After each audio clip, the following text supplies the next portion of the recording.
In 2017, more than 37% of adults in the US got a flu shot. Roughly 80,000 died from the virus in the US. But in 1918, there was no flu shot, and at least 50 million people died around the world. That flu was known as the Spanish flu, and it is the second deadliest plague in history, after, well, the plague in the 1300s. So how exactly did a flu virus cause such massive death and destruction across the world? Well, it helps to pinpoint where it started, except we can't, not with 100% certainty. It could have been the disease-stricken trenches of World War I. Or maybe the Shanxi province of China, where the outbreak of a respiratory disease in 1917 may have actually been the flu virus.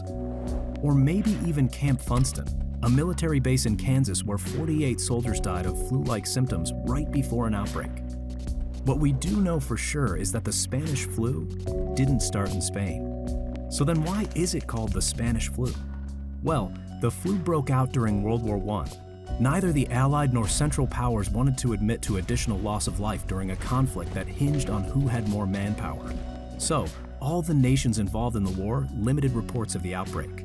In the US, some people were even afraid that reporting the flu might violate the Sedition Act of 1918, a law that prohibited disloyal language about the government and any action against the prosecution of the war.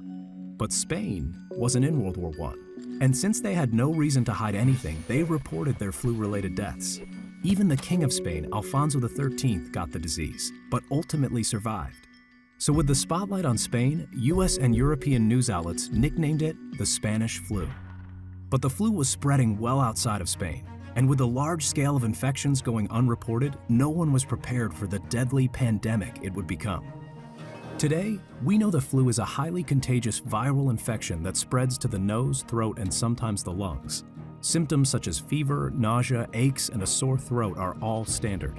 It's a terrible, possibly fatal disease that confines the afflicted to bed for days. But the 1918 flu was worse.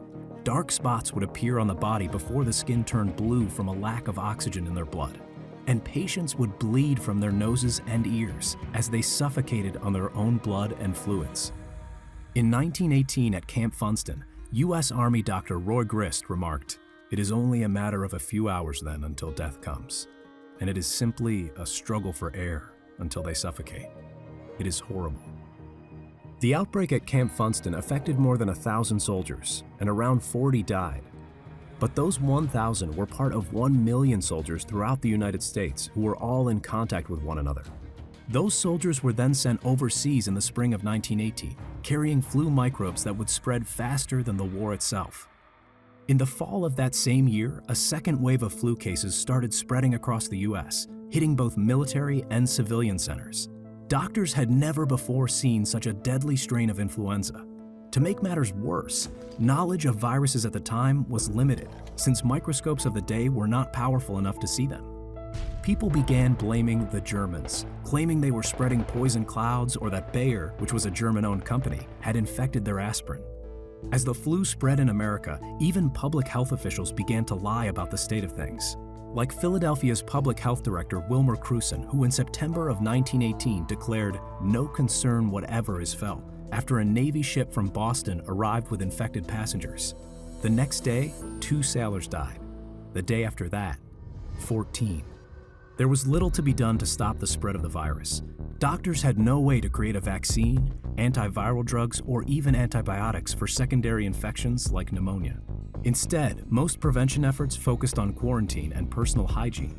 Schools, churches, and other public gathering spaces were shut down in many cities. In San Francisco, they went so far as to fine people $5 who didn't wear protective masks, dubbing them mask slackers.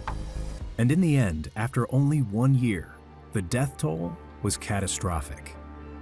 To put things in perspective, more than 16 million people died in World War I. The Spanish flu killed at least 50 million people, and some believe the number may be closer to 100 million. In the US alone, 675,000 people would die from the flu. That's more American deaths than American soldiers who died in World War I. It's more than all the deaths of American soldiers in the 20th century combined. And in October of 1918, 195,000 Americans died, making it one of the deadliest months in US history.